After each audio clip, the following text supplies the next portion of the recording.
I think what I'll do is I'll start us, and then I'll make sure that I'll give a good chunk of the class period for to work on your authoritarian case study. All right. So I have updated grades as we've gone along. So if you are missing stuff, let's make sure that we get ourselves caught up. This hex semester is zipping by very, very, very quickly. Since we are in week 3, and before we know it, it's going to be done. So let's keep on top of stuff. So if you're missing, please get that in. Since we have been with this unit dealing with authoritarian states and political ideas, authoritarian states, they're dictatorships. All right. And when we think of dictatorship, what would be a good definition for a dictatorship? You got Austin. Almost control the area. Okay, almost. Say that again. Consistent monitoring the pattern between multiple dictatorships and constant surveillance over the country. Okay, so all right, constant surveillance over a country, control. That's what you're looking at, right? Okay, anyone else want to throw in there? All right. Controlled by one person or one party. Okay, one person or one party. All right. People of one party, people of the same common idea that may or may not be agreed by the people in the Okay. All right. So we sometimes would say single party states then. All right. Good. So looking at this though, and looking at Hitler, we looked at Stalin, we looked at Mao, and you are now looking at another one. Is dictatorship always wrong, or is it possible to create a benign dictatorship? And I suppose you have to understand what the word benign means. What's benign? Not evil. Not evil. Not really anything. Not really anything? Yeah. Okay. I mean, it's not harmful. It's not good. Okay, it's not harmful. It's not good. It's not anything. All right, those are some good. So, not a harmful dictatorship. Is it possible? What do you got, Austin? I think dictatorship is always wrong. Because the difference between dictatorship has a definition of always control, while the benign dictatorship thing is more like ruling over that land. But it's not necessarily a dictatorship. It's control religion, culture, etc. Okay. So are you looking at, so if we summarize that, are you looking at intent? Yeah, because the intent of, well, most dictators almost want to push their ideas, like you said, they have to control, have one mind of party, force it from the people who are now more of this leader will allow or this type to happen with religion and culture. So what would be a point of a dictatorship if we're allowing others to have views? It would be a dictatorship. So can a benign dictatorship exist?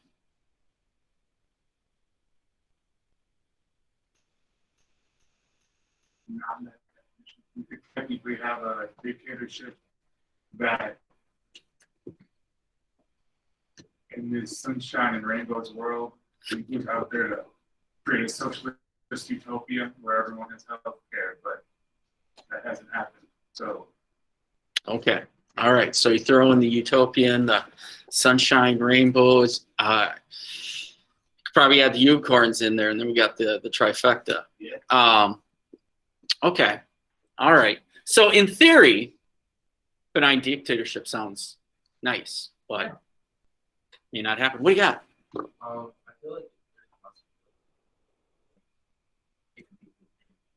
just because like countries go through the time period of like change where like Mao is trying to take over, and sometimes there is a need for a new leadership to take over. And when you are fighting against another political party, sometimes you need that you have to have control over the country in order to make it. Okay. And sometimes with the right person, it can be done first. And how long does that last? That I don't know. Okay.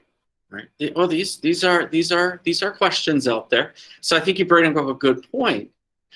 Time. It's a certain point in time, perhaps. All right. So if we kind of reflect on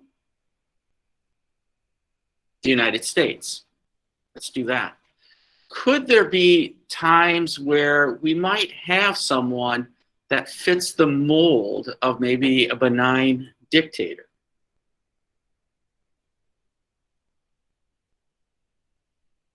And that, again, that might be a strange idea to think about in the United States, because we always claim, you know, we are a republic and we espouse democratic values.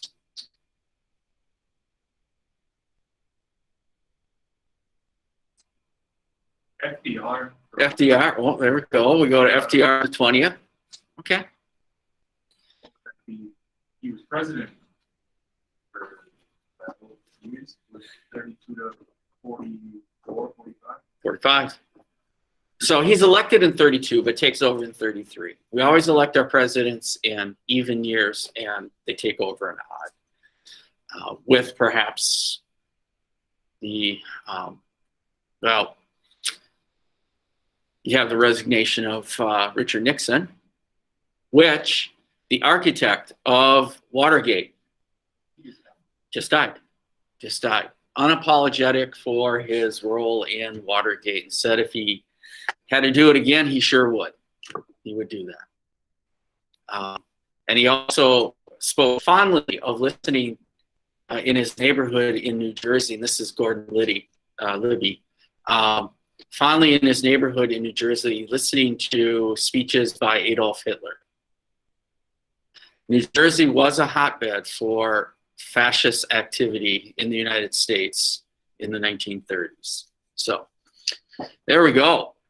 But yeah, FDR could fit in perhaps in that mold, and European press would refer to him as a dictator or even as our fascist president, even though he's on the wrong side of the political spectrum. Yes.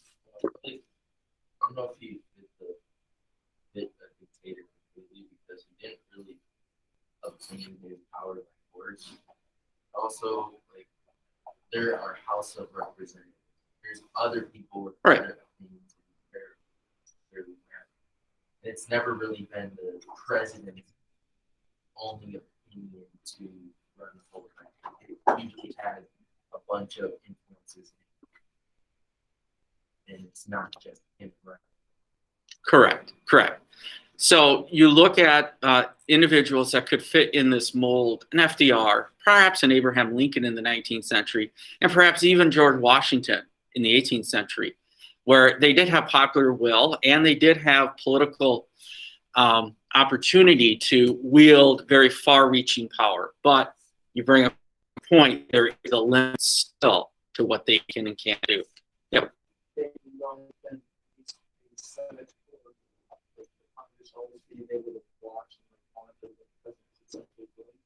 That was said with even Lincoln, with Johnson in the 19th century, and their Reconstruction, how Johnson could almost messing up the path of Reconstruction now. They were kind of put forward to speak for everything.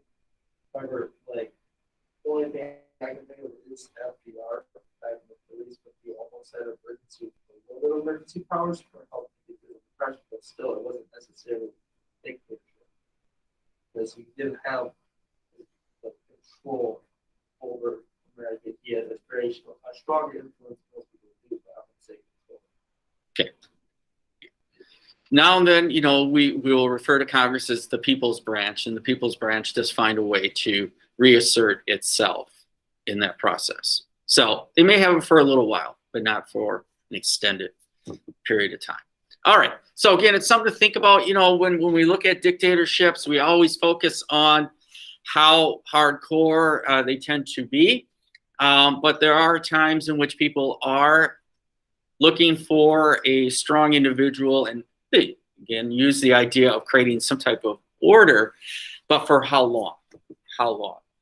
When I used to teach political science, we always had an activity after a disaster has occurred and has wiped out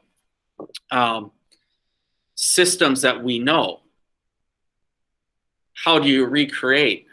How do you recreate society? And inevitably, we tend to lead towards some type of authoritarian rule temporarily, and then moving forward.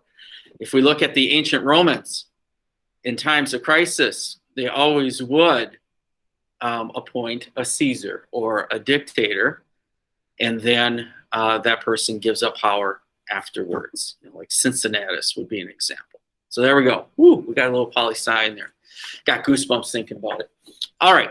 So with that, thanks for sharing your thoughts here about the dictatorship. Now, with this authoritarian case study, I do want to emphasize a little bit, because someone in the other hour had asked, about like how long the video should be, or how long your presentation be. I had on that guide sheet 7 to 10 minutes. If you're falling under 7 minutes, there's probably some pieces missing there. You don't find a 5-minute video clip to make up and then also speak for 2 minutes as well. So have some balance to it as well. And if it goes over 10 minutes, it goes over 10 minutes. I'm not going to dock you, and I will probably enjoy listening to it as I have my Diet Cokes. Just have a balance when you are putting together your presentation. And you don't necessarily have to have video clips, but again, it's the 20th century, and there are little clips out there that could possibly enhance a point that you're getting at. Also, near the end of your presentation, you are making a case why this person is a totalitarian. And so I would like to hear that, why you think Fidel Castro is a totalitarian, or why Big Daddy Idi Amin is a totalitarian, or Augusto Pinochet, the general of death, is a totalitarian. All right. These are all nicknames or titles that are given to them. I'm not coming up with some of those titles. All right? So make a good case there. Grace, what do you got?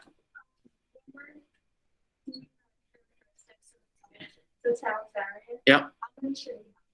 Well, yeah. Let's not go through the laundry list of all of them. Focus on the ones that you think they do well, do a really super job with. All right. So yeah, that could come down to 3, 4. Keep it simple there.